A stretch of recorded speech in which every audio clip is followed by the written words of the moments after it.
கர்த்தருடைய பரிசுத்த நாமத்திற்கு ஸ்தோத்திரம். இன்னைக்கு நம்முடைய புதிய செய்திக்குள்ளே கடந்து செல்கிறோம். அந்த புதிய செய்தியுடைய தலைப்பு பர்வதம். பர்வதம் தான் நம்முடைய செய்தியுடைய தலைப்பு. ஜெபத்தோடு இந்த செய்திக்குள்ளே கடந்து செல்லும். எந்தன் காண்மலையானவரே, என்னை காக்கும் தெய்வம் நீரே. எந்தன் காண்மலையானவரே, என்னை காக்கும் தெய்வம் நீரே. வாழமை மாட்சிமை நிறைந்தவரே, மகிமைக்கு பாத்திரரே. வாழமை மாட்சிமை நிறைந்தவரே, மகிமைக்கு பாத்திரரே. ஆராதனை உமக்கே, ஆராதனை உமக்கே, ஆராதனை உமக்கே, ஆராதனை உமக்கே. உந்தன் சிறகுகளின் நிழலில் என்று மகிழ செய்தீர். உந்தன் சிறகுகளின் நிழலில் என்று மகிழ செய்தீர். தூயவரே என் துணையாளரே, துதிக்கு பாத்திரரே.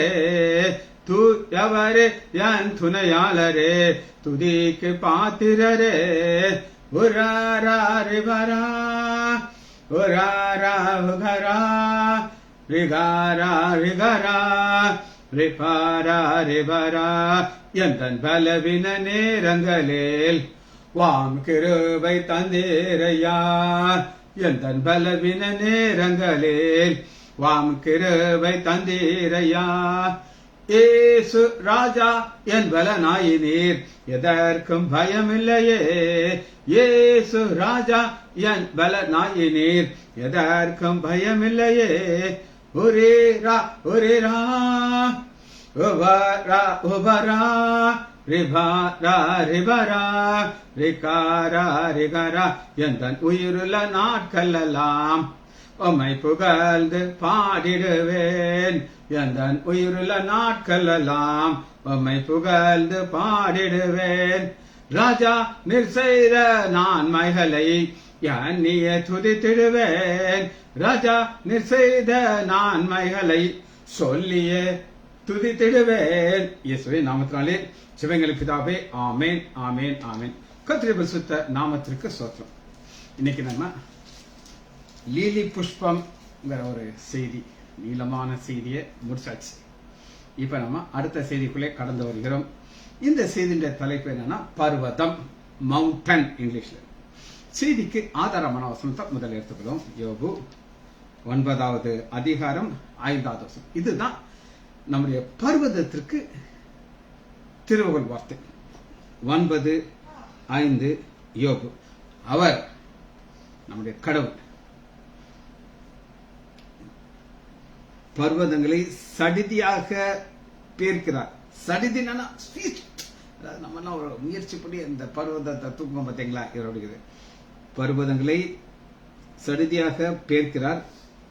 தம்முடைய கோபத்தினால் அவைகளை புரட்டி போடுகிறார், தலைகளை மாற்றிக்கிறார் கோபத்தினால். சரி, இந்த உலகத்துல மனிதர்களாக பிறந்த அனைவருக்கும் பர்வதம் போன்ற பிரச்சனைகள் வரும். சொல்றத கவனமா கேட்டுக்கோங்க. இந்த மனிதனாக பிறந்த ஹியூமன் பீயிங்ஸ், ஆடுகளுக்கு, மாடுகளுக்கு, குரங்குகளுக்கு, பன்னிகளுக்கு இது கிடையாது.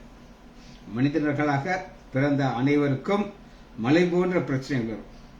பிரச்சனைகள் இருக்கும், மலை போல வரும். என் வாழ்க்கையில் இது வந்துருச்சே, இனி நான் அவ்வளவுதான் அப்படின்னு நீங்க சொல்லத்தக்காதாக அது பெரிய ஒரு பூதம் போல இருக்கும். ஆனா நம்முடைய ஆண்டோடைய வல்லமை என்னன்னா, அந்த பர்வதத்தை சடுதியா பெருத்து தூக்கி போறாங்க. அது அவருடைய நம்முடைய திட்டம் அப்படின்னு ஒண்ணு வச்சு. இன்னைக்கு நான் ஓபி பார்த்துக்கிட்டு இருக்கேன். இன்னைக்கு திங்கக்கிழமை நான் சீக்கிரம் வரணும். ஆனா கூட்டத்தை பார்த்தீங்கன்னா பேஷண்ட் வந்துகிட்டே இருக்காங்க. என் மைண்ட்ல நீங்க திங்கக்கிழமை செய்தி கொடுக்கணுங்கிற ஒரு கான்செப்ட் கூட போயிடுச்சு. இது சந்தோஷமான விஷயமா கஷ்டமான விஷயமா? சந்தோஷம். பேஷன்ஸ் வர்றது ரொம்ப கஷ்டம். ஆனாலும் வேகமா வந்து செய்தி ஆரம்பிச்சிட்டேன். நம்முடைய வாழ்க்கையில இந்த பர்வதம் நம்முடைய பிளான்ல இருக்காது. நம்ம நினைப்போம் இதெல்லாம் இப்படிதான் போகும், 2025 வந்துருச்சு, நோ பர்வதம்னு சொல்லி. ஆனா அப்படி கிடையாது. அந்த பர்வதம் வரத்தான். இந்த ஒரு பர்வதம் இது வேற யாருக்கு இருக்காது, உங்களுக்காக ஸ்பெஷல். இந்த பர்வதம், அந்த பர்வதம் இஸ்ரேல் மக்களுக்கு ஒரு பர்வதம், உங்களுக்கு ஒரு பர்வதம், என்னுடைய ஒரு பர்வதம். இன்னைக்கு இஸ்ரேல் தேசம் முழுவதும் போன வருஷம் முழுவதும் அவங்க ஒரு கஷ்டமான சூழ்நிலைகளை போனாங்க. ஆனா ஆண்டவர் அந்த பர்வதத்தை எப்படி பேர்த்தார்னு கேட்டீங்கன்னா, அவருடைய அனாதி தீர்மானம், அவருக்கு ஆலோசனை யாரும் சொல்ல முடியாது.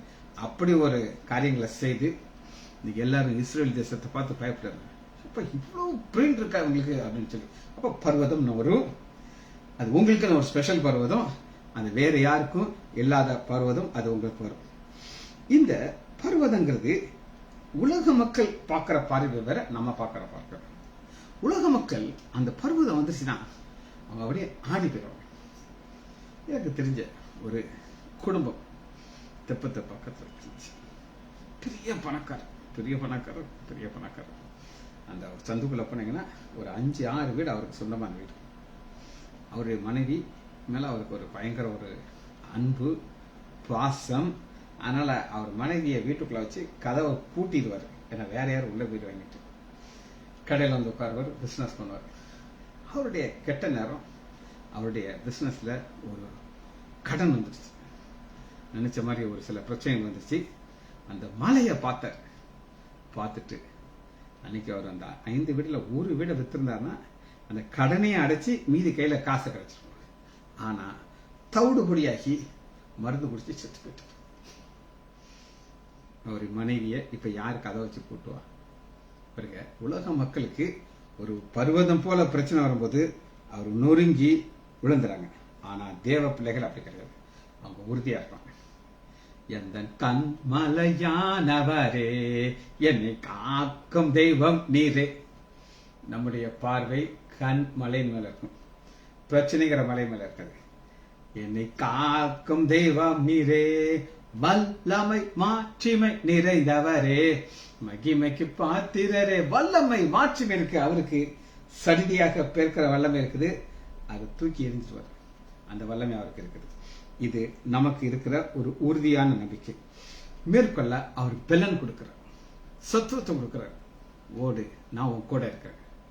இந்த பர்வதத்தை என்னால பெருக்க முடியும், உன்னால பெருக்க முடியாது. இந்த பர்வதங்கிற ஒரு கான்செப்டை நீங்க புரிந்து கொள்றதுக்கு இந்த பாதையில போகும்போது அந்த பர்வதம் வரும். ஆண்டவர் தன்னுடைய செட்டை நிலையிலே வைத்து பார்க்கிறார். சரி, இது ஒரு பர்வதம், நீங்க எதிர்பார்க்காத பர்வதம். அது உங்களை உடைக்க முயற்சி பண்ணும், ஆனா நீங்க ஆண்டவர்கிட்ட பலன் கொடுங்க. இது ஒரு பர்வதம் 1. 2வது பர்வதத்தை நான் உங்களுக்கு சொல்லுகிறேன். அது எனக்கு கொடுக்கப்பட்ட ஒரு பொறுப்பு. அதை நம்ம ஒரு பர்வதமாக நம்ம பார்க்கணும்.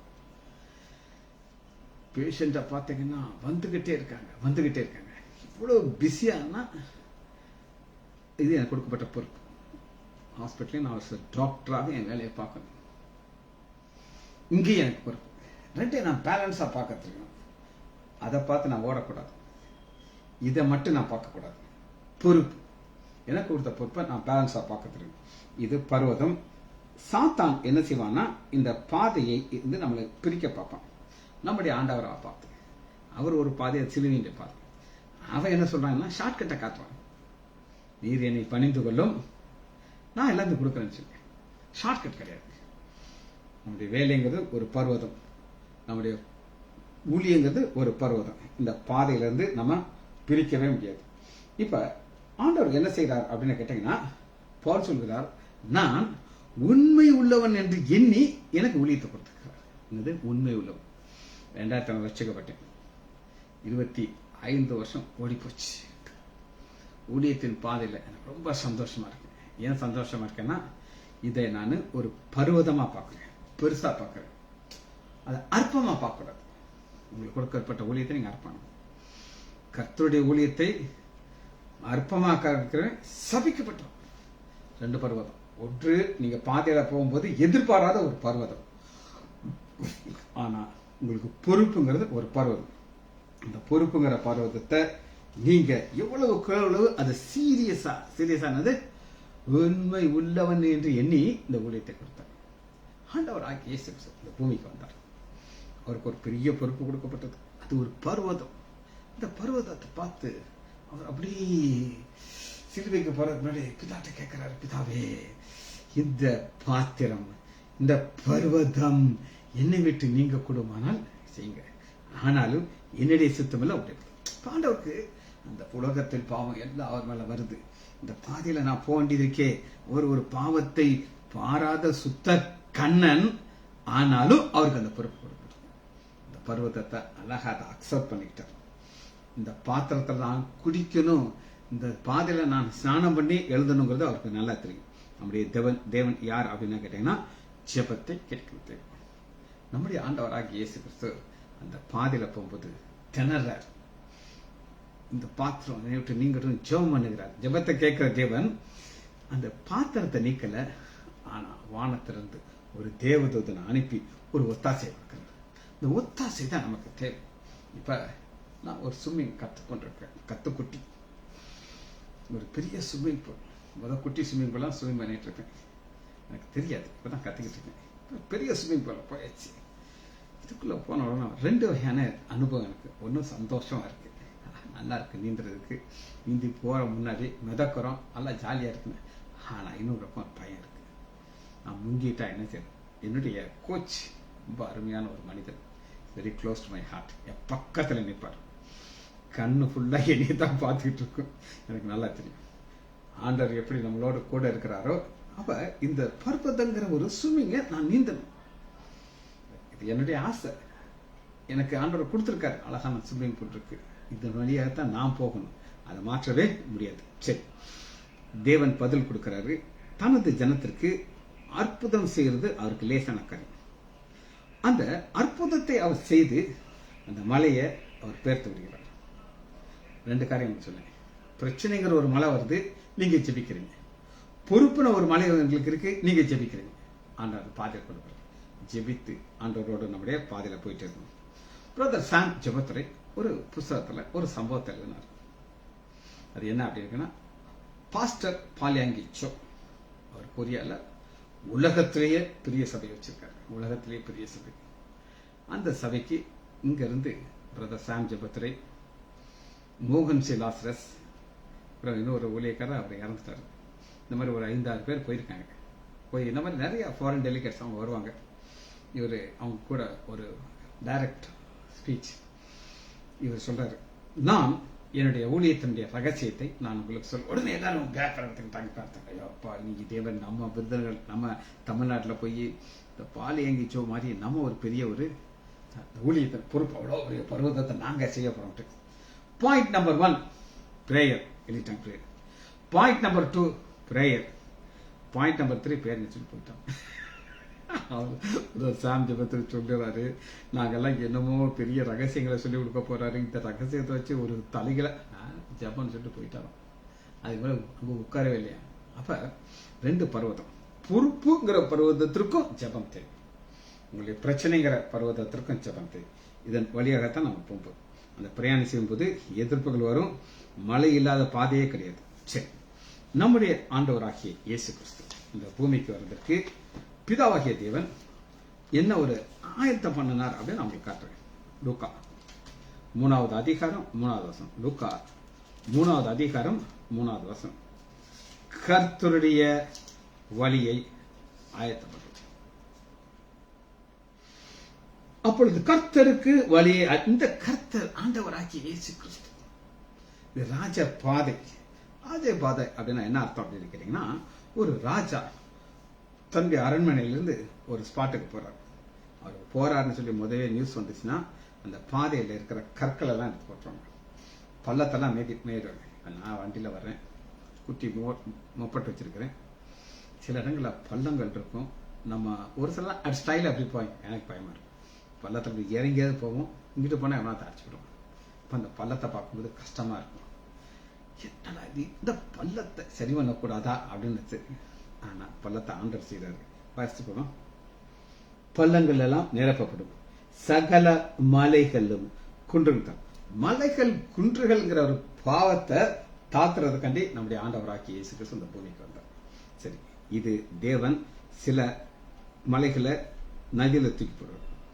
சிலர் என்ன செய்வார் அப்படின்னு கேட்டீங்கன்னா, ஆண்டவர் இந்த மலைகளை எப்படி ஹேண்டில் பண்ணார் அப்படின்னு ஒரு காரியத்தை நம்ம பார்க்க போறோம். அப்போஸ்தலர் 12வது அதிகாரம் முதல் வசனத்துல ஒரு மலையை நம்ம பார்க்கிறோம். அந்த மலைக்கு பேரு ஏரோது.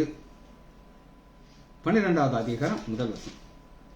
அக்காலத்தில் ஏரோது சபையை சிலரை துன்பப்படுத்த தொடங்கி. சபை மக்களுக்கு இன்னைக்கு நமக்கு இந்த பிரச்சனைங்கிறது நம்ம ஜாலியா உட்காந்துட்டு இருக்கோம். நினைச்சா கோயிலுக்கு போவோம், நினைச்சா போக மாட்டோம், இதனால நம்ம செய்வோம். ஆனா அன்னைக்கு ஒரு மலை, இந்த மலைக்கு பேரு ஏரோது. இந்த மலை தன்னுடைய பவரை காட்டுது. எப்படி காட்டுது அப்படின்னு கேட்டீங்கன்னா, 2வது, யோவானுடைய சகோதரனாக யாக்கோபை பட்டயத்தினாலே கொலை செய்தார். அது யூதருக்கு பிரியமா இருக்கிறது அவன் கண்டு பார்த்தான். நிறைய வாட்ஸ்அப்ல இருந்து இப்படி வருது, லைக் வருது, அப்படியே வந்து பறந்துகிட்டு இருக்கு. பாக்குறான், என்னையா இவ்வளவு பேருக்கு லைக் வருதா, இவ்வளவு பேர் இருக்கா, ஐயோ. அப்ப நம்ம இன்னும் தொடர்ந்து நம்ம என்ன செய்வோம், இருக்கும்னு நினைக்கிறான். ஆனா அந்த அதிகாரம் முடியும் போது ஆண்டவர் என்ன செய்தார் அப்படிங்கிறீங்கன்னா, 12வது அதிகாரம் 21.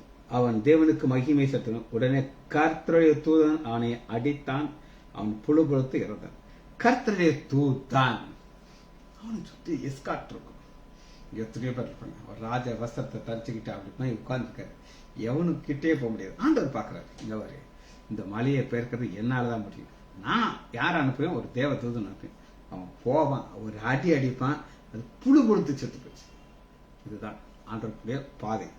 அதை நீக்கிறது அவரால் தான் முடியும், மனுஷர்களால முடியாது. சரி, இதோட ஒரு பெரிய ஒரு பர்வதத்தை நான் காட்டுறேன். அதை பார்த்துட்டு இந்த செய்தி நம்ம முடிக்க போயிடுவோம். எடுத்துக்கொள்ளுமா? யாத்ராகமம் 14வது அதிகாரம். பார்வோன். இது அடுத்த ஒரு பயங்கரமான பர்வதம். இந்த பர்வதத்தை ஆண்டவர் நல்லா அசைச்சு பயங்கட்டு வச்சார். எப்படின்னா 10 வாதைகளை ஆண்டவர் அனுப்புகிறார். இந்த பார்வோனை விட ஒரு பவர்ஃபுல் ஆள பார்க்கவே முடியாது. இன்னைக்கு அவங்க கடவுள் தான். அவன் பார்வோன் யாருன்னா அவங்களுக்கு கடவுள். அந்த கடவுள் எவ்வளவு பவர்ல இருப்பான்னு நினைக்கிறீங்க. ஆனா ஆண்டவர் அந்த அஸ்திபாரத்தை அசைக்கிறதுக்கு என்ன பண்ணா 10 வாதைகள் அனுப்பினார். கடைசி ஒரு வாதையை அனுப்பினாரு. தலை மூத்த பிள்ளை எல்லாத்தையும் அடிச்சுட்டாரு. அடிச்சு எல்லாத்தையும் காலி பண்ணார். பயந்துட்டு போக வச்சுட்டான். எல்லாம் கிளம்புங்கய்யா, போ, துரத்துங்கிற எல்லாரும். இவங்க போகும்போது நகைலாம் வாங்கிட்டு கிளம்பிட்டாங்க. ஆனா அந்த பருவத்தை தொடர்ந்து பின்னாடி வருது. வாசிப்போமா? யாத்ராகமம் 14வது அதிகாரம் 10. பார்வோன் சமீபத்து வருகிறது. பர்வதம் அப்படியே வந்துகிட்டு இருக்கு. பார்த்தாங்க, ஜோலி முடிச்சிருச்சியா. ஆண்டவர் இவ்வளவோ காரியங்கள் செஞ்சாரு. இந்த பருவதம் எங்களை மேல அமைக்க ஒரு சக்னி ஆக்கிறது. முன்னாடியும் போக முடியாது. என்ன இருக்குது, செங்கடல் இருக்கு. இந்த நேரத்துல ஆண்டருடைய வல்லமை என்ன செய்யுது அப்படின்னு கேட்டீங்கன்னா, பாருங்க 20வது வசனம். அது எகிப்தியர் சேனை. இந்த பர்வதம் ஆண்டோட பிள்ளை மேற்கொள்ளக்கூடாது. அதை கண்டு என்ன செய்யறாரு அப்படின்னு கேட்டீங்கன்னா, சேராதபடி இஸ்ரேலி இரவு முழுதும் சேராதபடி அவர்கள் நடுவிலே வந்தது. அது எகிப்திற்கு அது மேகமா இருந்தது, இஸ்ரேலுக்கோ அது விரவில் வெளிச்சமாக்கிது. ஆண்டவருடைய அற்புத பாதை இது. இந்த பாதை தான் நமக்கு வச்சிருக்காரு.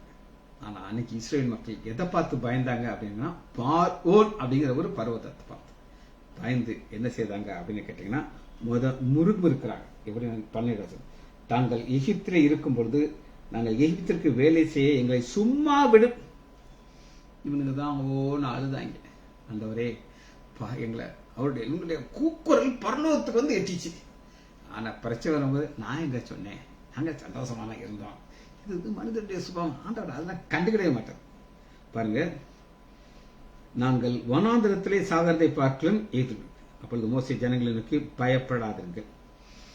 ஏன் பயப்படாதீங்க அப்படின்னு சொன்னா, நல்லா கேட்டுங்க, மோசைக்கு என்ன நடக்கும்னே தெரியாது. ஆனா மோசே ஒரு விசுவாசிக்கிற ஒரு இருக்கிறார். எவ்வளவோ பிரச்சனைகள் வந்துச்சுயா. என்னை நைல் நதியில தூக்கி போட வேண்டிய நான் இன்னைக்கு பார்வோன் முன்னாடி என்னை நிக்க வச்சேன். பார்வோன் சொல்றான், நீ என் கடவுள் அப்பா, நம்மளுடைய பார்வோனுக்கு தேவன் ஆக்குனார். பார்வோன் சொல்றான், என்னை கொஞ்சம் ஆசீர்வதிச்சுட்டு போப்பா அப்படிங்கிறான். அந்த மலை எவ்வளவு ஆண்டவர் சிறுக்க வைக்கிறார். சின்ன சின்ன சின்னதாக்கி மோசேட்ட போய் கேட்கிறேன், என்னை ஆசீர்வதிப்பா அப்படிங்கிறார். இது எப்ப இது நடக்கும் அப்படின்னு நான் உங்களுக்கு ஒரு சம்பவத்தை சொல்றேன். என் கூட படிச்ச ஒரு டாக்டர், நாங்க 2 பேரும் குல்பர்கால ஒன்னா படிச்சோம். ஒரு 10 வருஷம் என்னைய பார்க்க வருவார். வரும்போது இப்போ தியேட்டரில் கேஸ் ரெடி ஆயிடுச்சு, ஒரு நெக் ஆஃப் ஃபீமர் இடுப்பு. இப்போ எல்லாம் சர்ஜரி பண்ணுறது கிடையாது. அப்போ எல்லாம் ரெடியாக இருக்குது, ஸ்பைனல் போட்டாச்சு, நீங்கள் வந்த உடனே ஸ்டார்ட் பண்ணலான்னு சொன்னாங்க. இவர் வரீங்களா பார்க்க, கேஸ் பார்க்க வரீங்களான்னு கேட்டேன். ஏன் பண்ண போகிறேன், அரே பண்ணேன். மாஸ்க்லாம் கொடுத்தாச்சு. நான் உட்காந்தேன், டக்க நான் பண்ணேன்.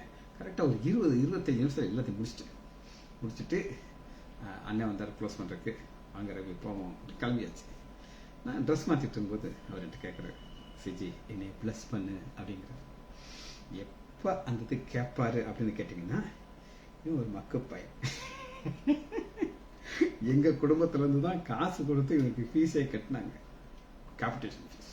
அப்பட்ட காசு கிடையாது, அவங்க குடும்பம் தான் எனக்கு பே பண்ணாங்க. ஆனால் இன்னைக்கு என் முன்னாடி ஒரு ஆர்த்தோபெடிக் சர்ஜனாக பண்ணுறாமேட்டு ஆசீர்வதிக்க சொல்கிறாங்க. அப்போ இன்னைக்கு உங்களை மற்றவங்களுக்கு முன்னாடி ஒரு மலையை மாதிரி உயர்த்தி காட்டுறாங்க. அப்போ இவன் நீ ஆசீர்வதிக்கன்னு சொல்லி, அது அவர் கொடுக்குற ஒரு பாதையின் ஆசீர்வாதம். சரி, இப்போ பாருங்க, இந்த பாதையில் போகும்போது என்ன நடக்குது அப்படின்னு கேட்டிங்கன்னா, 16 கர்த்தர் உங்களுக்காக யுத்தம். அந்த மலையை பேர் சரி, எல்லாம் ஒரு சிலர் லேட்டாக வந்திருக்கீங்க, அதனால திருக்குறள் வசனம் என்னன்னு உங்களுக்கு தெரியாமல் உட்கார்ந்துட்டு இருக்கீங்க. சொல்றேன்.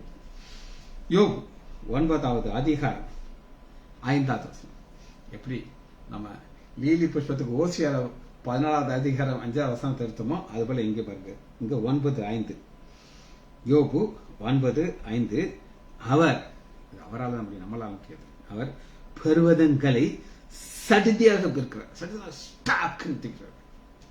பெருக்கிறார். தம்முடைய கோபத்திலே அவர்களை புரட்டி நதியில தூக்கி போடுகிறார். அதான் நம்ம பார்க்கப்படும். இப்ப ஆண்டவருக்கு பார்வோனை பார்த்தா ஒண்ணுமே கிடையாது. பார்வோன் தன்னை ஒரு பெரிய ஆளா நினைச்சிட்டு இருக்கான்.